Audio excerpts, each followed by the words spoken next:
Welcome back to the Red Dice Diaries, and in this GM's Tips video I'm going to be giving you some suggestions of ways that you can help your players be more proactive and get more involved in your RPG sessions. Now, this list is by no means exhaustive. I'm always looking for more ways to get my players more involved in the narrative, in the unfolding drama of our games. And by all means, if you have any suggestions or additional ways that I've not mentioned, please feel free to drop them in the comments box below or hit me up on Google Plus and suggest them. I'd love to hear your thoughts on the matter. Now, my first suggestion is ensure that the game you are running is one the players are actually interested in. Now, this may sound extremely obvious, but it's always worth checking. Take the player aside, ask them what they enjoy about their character and the game in question. If they hesitate for a long time, or they appear unable to think of anything, then it might be time for a rethink. And this doesn't mean you have to get rid of your game and throw it away straight away. All it means is that you need to speak to the player and find if there's anything you can do to refocus it slightly, to maybe bring in elements that do appeal to them more and that are going to encourage them to step forward into the spotlight just a little bit more and take part in the game. 2. Try and ensure that all PCs get an equal time in the spotlight.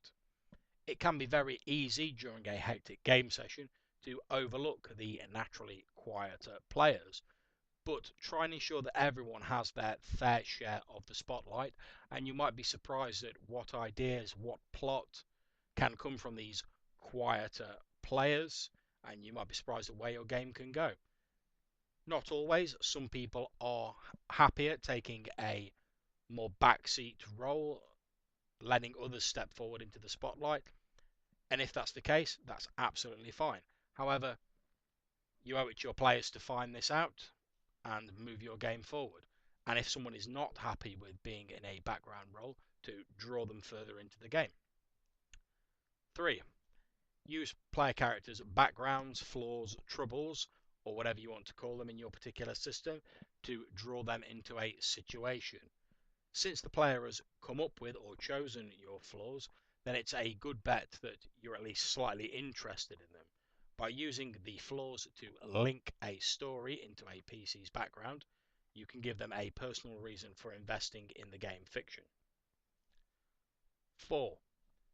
Make the hook for your plot more obvious or have it affect an ally of the player character.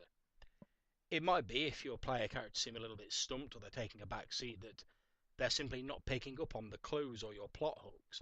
Maybe making it a bit more obvious, or really hammering it home by having it affect or be brought to them by an allied NPC, or perhaps even an enemy.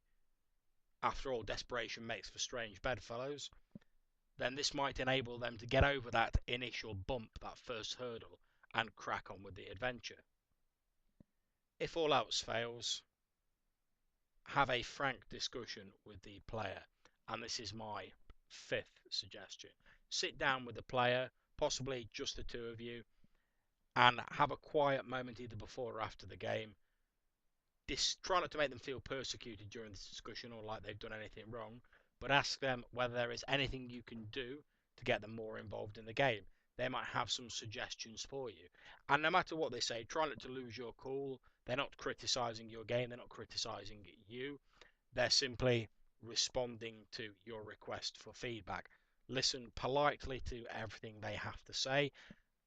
Possibly even write it down or note it on a computer, however you prefer to store your notes, and then tell the player that you consider what they've said. Go away, mull the suggestions over for a while, look at the list, have a serious think about it, and whether you can address any of the issues that the player has brought up, since it's in your best interests to get as many of your players as involved in your game as you can. After all, you put a hell of a lot of effort into creating it. You want the player characters and yourselves to enjoy it as much as possible. Well, there are a few suggestions from myself. I hope you've enjoyed this video, and if you have, you'll click on like and subscribe down below. If you've got any suggestions yourself, or maybe you want to suggest something that worked particularly well for you in your game, please either hit me up in the Google Plus links or in the comments box below. And until I see you next time, thank you very much for watching and for listening. Take care.